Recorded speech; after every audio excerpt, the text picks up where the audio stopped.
की कोणीतरी म्हणतील बघा अजित दादा दम द्यायला लागले. अरे मी माझ्या कार्यकर्त्याला दम दिल, तुला काय वाईट वाटतंय?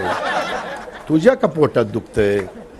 तुला आम्हीच बाबा काहीच केलंय, सदस्य कसं केलंय आम्हाला माहिती. मी अजित दादांचा फॅन होतो, ते माझे काका आहेत. पण गेल्या काही महिन्यांमध्ये ज्या पद्धतीने पवार साहेबांच्या वयावर पवार साहेबांबद्दल ते बोलत आहेत, मला फार दुःख झालं. लहानपणीपासून मी बघितलंय, पण आजचे हे बदललेले दादा आम्हाला नाही पटत हो. काही दिवसांपूर्वी कनेरीला त्यांच्या उमेदवाराचा नारळ जेव्हा फुटत होता, त्या सभेमध्ये दादा म्हणाले पवार साहेबांनी काय केलं? हा प्रश्न तुम्हाला पटतोय का? पवार साहेबांनी काहीच नाही केलं असं अजित दादा म्हणताय, पटतं का तुम्हाला? मग असं कसं दादा बोलू शकतील? अहो दादा बोलले. दादांनी त्यांच्या व्यासपीठावर एक भाड्यावर माणूस आणला होता. काय नाव त्याचं? बांदल नावाचा.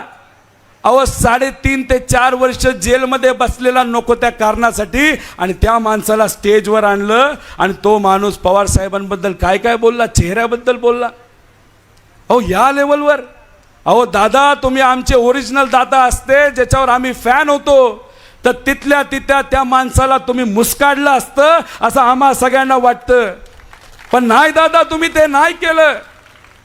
दादा तुम्ही तिथे बसलात, खाली बघत होता, शांत होता आणि हसत होता.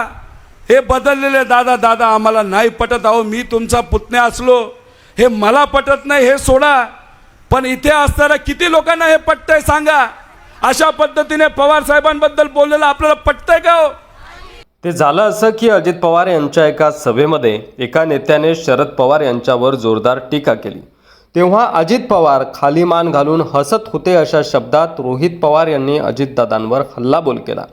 सोबतच मिश्किल टिप्पणी करताना अजित पवार काही सभेमध्ये कार्यकर्त्यांना धमकीवजा इशारे देताना बघायला मिळाले. त्यावर खबरदार जर धमक्या द्याल किंवा शरद पवार यांच्याबद्दल अशा प्रकारचे वक्तव्य कराल किंवा पातळी सोडून माझ्या आईबद्दल बोलाल तर याद राखा तुम्हाला तुमची जागा दाखवून देऊ अशा शब्दात रोहित पवारांनी अजितदादा पवार यांना सुनावलंय. पुढे बोलत असताना रोहित पवार असं देखील म्हणालेत की पक्ष चोरीला गेला, चिन्ह चोरीला गेलं.